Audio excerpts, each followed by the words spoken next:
Ever dreamt of writing a book but don't know where to start? You're in the right place. I'm Daniel, and in this video we're going to banish those overwhelming feelings and get you on the path to finally writing your book.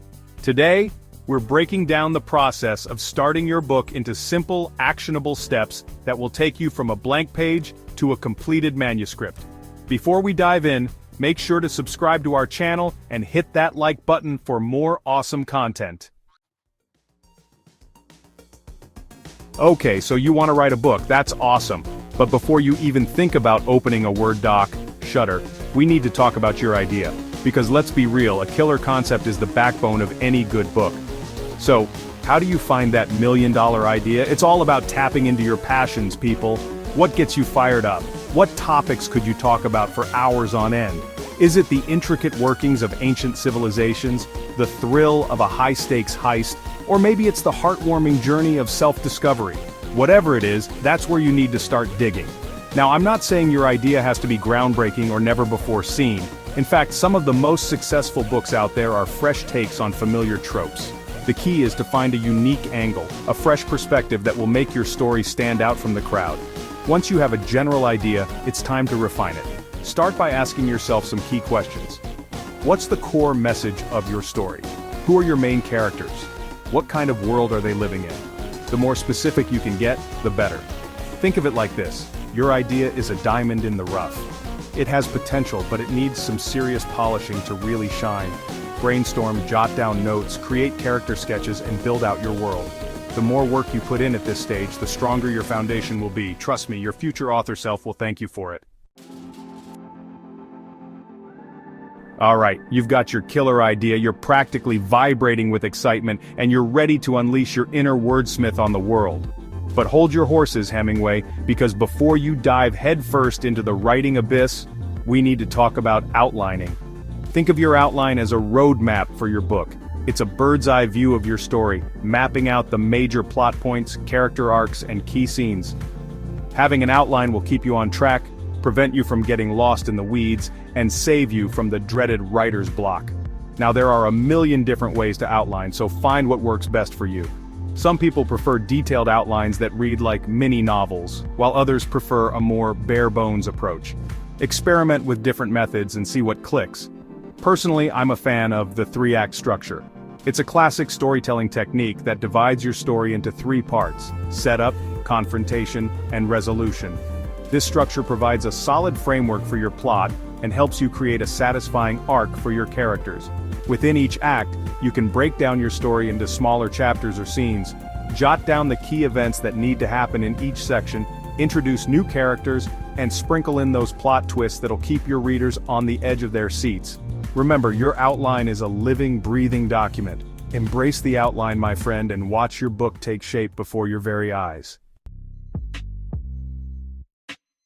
Chapter 3. Set a writing schedule. You've got your idea, you've crafted a killer outline, and you're practically chomping at the bit to start writing. But before you unleash those literary beasts, we need to talk about something equally important: consistency. Because let's be real, writing a book is a marathon, not a sprint, and it requires dedication, discipline, and a whole lot of button chair time. That's where a writing schedule comes in. I know schedules can feel restrictive and, dare I say, boring. But trust me, having a dedicated time for writing is crucial for making progress and staying motivated. Think of it like this: if you only write when the mood strikes, you'll be lucky to string together a few paragraphs a month. But if you treat writing like a job, with set hours and deadlines, you'll be amazed at how much you can accomplish. Now, I'm not saying you need to quit your day job and become a hermit who only emerges from their writing cave when the book is finished. Start small. Can you carve out 30 minutes every morning before work? Or maybe an hour on your lunch break? Even just 15 minutes before bed can make a difference. The key is to find a time that works for you and stick to it as much as possible. Make it a non-negotiable part of your day, just like brushing your teeth or scrolling through social media, though maybe not at the same time. Once you've established a schedule, treat it like a sacred pact. So, set that schedule, show up for yourself, and watch your word count soar. Chapter 4. Write the first draft. Alright folks, it's time to talk about the heart and soul of the writing process, the first draft. This is where the magic happens, where those ideas you've been nurturing finally take flight and transform into words on a page. But before you dive in, I need you to banish any thoughts of perfection from your mind.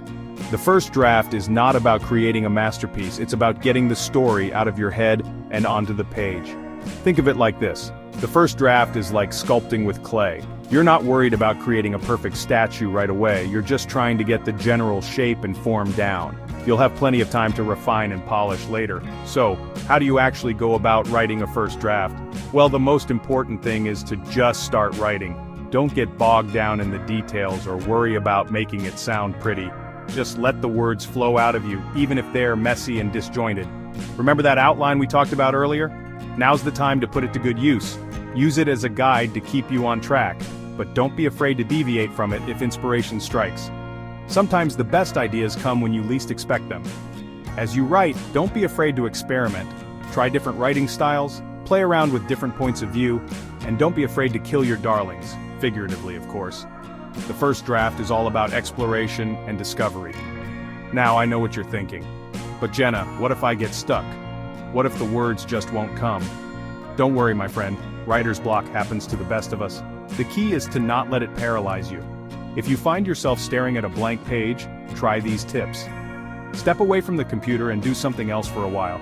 Read a book in your genre for inspiration. Or try free writing for 10 minutes without stopping. The important thing is to keep those creative juices flowing.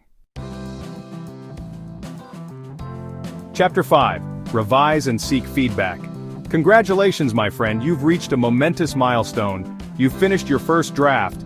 Cue the confetti, pop the champagne, do a victory dance around your living room. You deserve it. But before you get too comfortable basking in the glow of your accomplishment, it's time to face a harsh reality. The writing process is far from over. In fact, it's only just begun. Now that you've poured your heart and soul into your first draft, it's time to put on your editor's hat and get ready for the most crucial stage of the writing process. Revision. I know, revision can feel about as appealing as a root canal, but trust me, it's absolutely essential if you want to transform your manuscript from good to great. Think of revision as the sculpting process I mentioned earlier. You've got the general shape of your statue, but now it's time to refine the details, smooth out the rough edges, and bring your creation to life. The first step is to take a break. That's right, step away from your manuscript for at least a week, preferably 2. This will give you some much-needed distance and allow you to approach your work with fresh eyes. Once you've had some time to recharge, it's time to dive into the trenches. Print out your manuscript, grab a red pen, or your favorite editing software, and prepare to be ruthless. Read through your work slowly and carefully, paying attention to everything from plot holes and character development to pacing, dialogue, and grammar. Don't be afraid to make major changes. Cut scenes, add new ones, rewrite entire chapters if you have to. Remember, your goal is to create the best possible version of your story, even if it means sacrificing some of your precious words. Now I know what you're thinking. Jenna, I'm a writer, not an editor. How am I supposed to catch all my own mistakes? That's where beta readers come in. Beta readers are invaluable resources for writers, providing feedback on everything from plot and character to pacing and overall enjoyment. Finding beta readers can be as simple as asking friends, family members, or fellow writers to take a look at your work.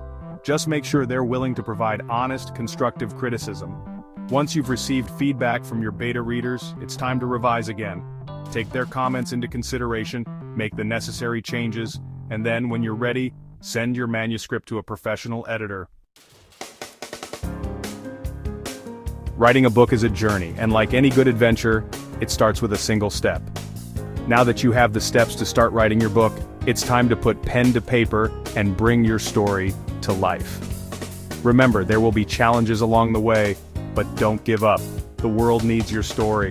Don't forget to join our free writers community for more tips and help at bestwritingforum.com. Happy writing!